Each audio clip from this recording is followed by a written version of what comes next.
Saudara, berkaitan dengan sekarang sudah terus memasuki penanganan-penanganan pasca bencana gempa bumi di Cianjur, Jawa Barat. Kita akan melihat apakah sudah tepat penanganan bencana yang sekarang berjalan di Cianjur. Dan kita akan bahas hal ini dengan pakar kebencanaan dari Universitas Gadjah Mada, seorang profesor geografi, Profesor Suratman. Selamat pagi, Prof. Suratman. Anda bergabung dari Yogyakarta. Salam sehat untuk Anda. Ya, selamat pagi Mas Bayu, salam sehat, salam tangguh, dan tetap Ya. berdoa kita semuanya. Saya mengajak kepada seluruh warga Indonesia, kita sedang bergabung, berdoa untuk musibah gempa bumi longsor yang ada di Kabupaten Cianjur dan sekitarnya. Iya. Dan memohon pada Allah mereka mati syahid di surgamu dan keluarga yang Amin. ditinggalkan tetap bangkit semangat meneruskan apa yang menjadi tujuan hidup karena makhluk manusia adalah makhluk Allah dan menjalankan hidup karena Allah. Amin. Amin, amin ya rabbal alamin. Terima kasih Prof. Suratman. Ya, doa kita terus kita panjatkan untuk saudara-saudara kita di Cianjur. Nah, Prof. Suratman, saya sedikit fokus dulu mengenai tanggap darurat yang diperpanjang paling tidak sampai 3 hari ke depan dan mungkin sampai 1 minggu lagi begitu. Dan masih fokus pada proses evakuasi, kemudian distribusi bantuan serta penanganan para pengungsi. Beberapa informasi yang kami dapatkan masih terus kurang dibangun tenda-tenda karena cukup banyak yang terdampak akibat pasca gempa bumi ini, dan ini pengungsian ini kan masih akan lama.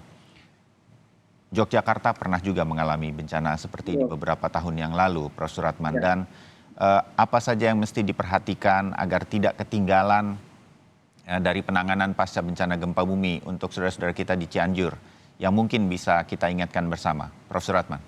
Ya, terima kasih. Saya kira peristiwa tanggal 21 November ya. Iya, betul. Tanggal 2 Minggu lalu tepat. Ya, ini 1 minggu. Saya kira ini saat-saat untuk kita mengevaluasi kinerja untuk tanggap darurat ini, rescue ini. Tentu ada masa-masa yang harus kita selesaikan sebagai wujud kemanusiaan, terutama untuk memetakan, mendatakan korban jiwa meninggal, dan tentu ini tidak mudah, tentu harus didampingi dengan data kependudukan, asesmen, sehingga nanti fase itu apakah sudah selesai atau belum. Dan ini tentu tidak mudah karena suasana pendataan pada kondisi susah, kondisi bergabung itu memang harus memerlukan kejelian para tim, ya baik dari desa, RT, RW maupun dari tim khusus ya Basarnas dan BPBD, ya, dan dibantu juga mestinya relawan-relawan untuk percepatannya demikian. Ya.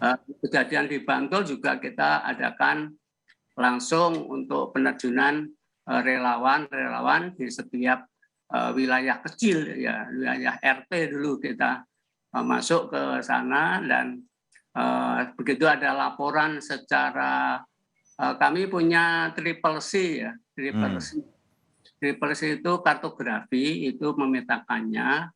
C pertama itu peta dengan GIS, dengan database digital map. Ya. Kemudian yang kedua adalah komunikasi. Nah, komunikasi itu bisa lewat HP, lewat radio, lewat HT, ya itu harus segera masuk dalam suatu desk evaluation. Nah, kemudian C berikutnya adalah community, komunitas. Komunitas mana saja yang itu dapat berkontribusi untuk membantu, mendukung sistem triple C ini. Triple C ini berlaku untuk manajemen bantuan, manajemen penyelesaian masalah-masalah terkait dengan korban meninggal, korban hidup, penyaluran bantuan, dan penyelesaiannya itu dapat digunakan dengan triple C. Ya. Di geografi didirikan KLMB, Klinik Lingkungan dan Mitigasi Bencana. Nah, di situ kantornya untuk menerima aduan-aduan, informasi-informasi, dan sehingga semuanya berjalan secara spasial, secara numerical, dan itu dapat mempercepat program untuk rescue atau tanggap darurat ini. Ya, oke.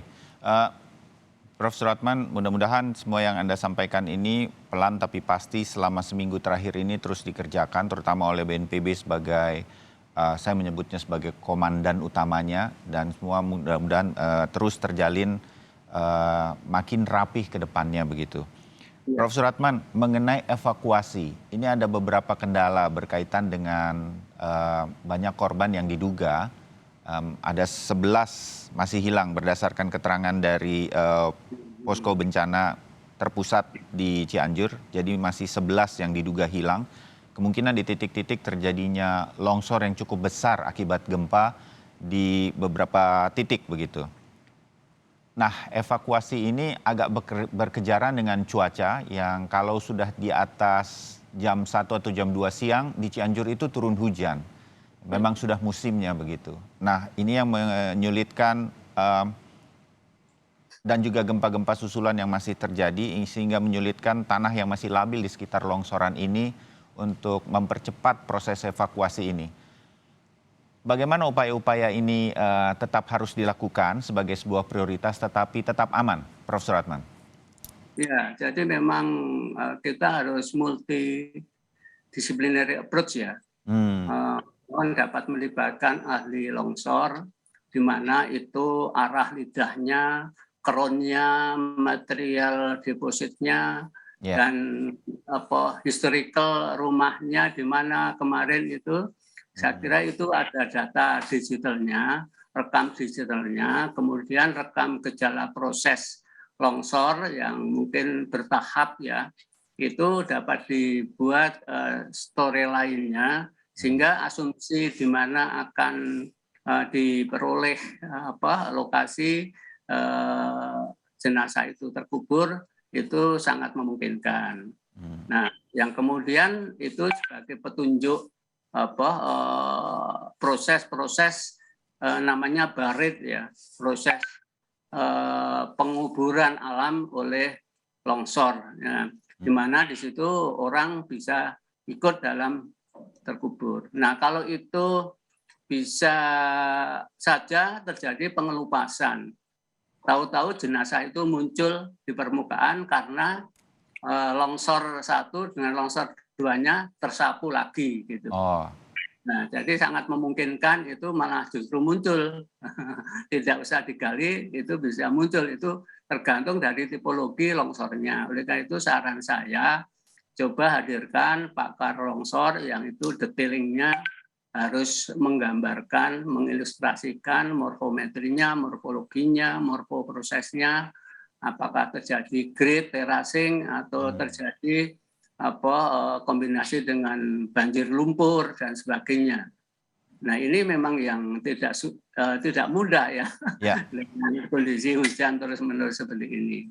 Dan tentu yang perlu diperhatikan tim relawan juga hati-hati kalau waktu menolong, evakuasi, justru di hujan lebat itu tahu-tahu ada guguran longsor lagi dari atas.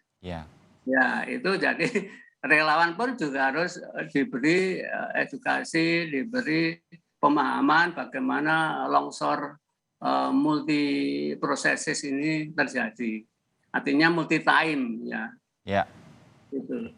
Oke. Nah, hal-hal semacam inilah yang mudah-mudahan terus bisa dilakukan berkaitan dengan evakuasi yang jadi agak sulit dilakukan atau tidak bisa secepat mungkin dilakukan karena kesulitan alat-alat berat untuk hadir. Dalam beberapa kasus kan ini memang juga terjadi dan mungkin juga di Bantul waktu itu terjadi. Pendekatan apa yang kemudian bisa digunakan selama ini sebagai sebuah pengalaman ya Prof. Suratman, yang juga cukup cepat tetapi tidak menggunakan alat-alat berat begitu atau alat konstruksi, Prof. Suratman? Memang beda ya Bantul dengan Cianjur ya, karena kondisi geomorfologisnya, geologisnya itu sangat berbeda. Kalau di Bantul itu gempa ada sesar opa, ada Graben Bantul. Tapi Graben dan sesar ini sudah diisi oleh vulkanik Merapi. Memang sebenarnya terjadi likuifaksi juga, sehingga kerusakan ekosistem itu dan sampai juga kerusakan tanah itu di lahan-lahan yang datar. Yang di gunung tidak begitu memicu longsor, sehingga memang agak berbeda. Nah, sedangkan di Cianjur ini, kalau tidak salah ada endapan vulkanik yang tebal, yang masih rapuh, dan itu seandainya tidak terjadi gempa pun itu juga rentan longsor. Apalagi terjadi gempa yang nanti menimbulkan fragility atau munculnya sesar-sesar baru yang itu bagian dari sesar Cimandiri.